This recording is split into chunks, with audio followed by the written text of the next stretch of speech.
จำมะเขือนั่นแหละครับ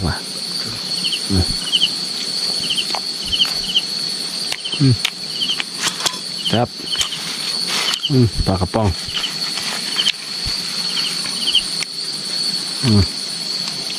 โอ้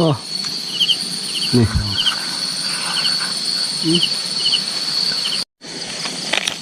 โอ้โถ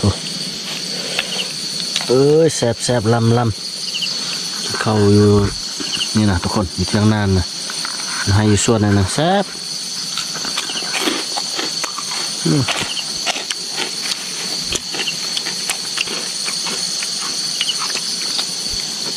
ครั้งแรกแล้วมาใส่เบ็ดน้ำกันเลยลานกลายไปเท่านึงเอาโร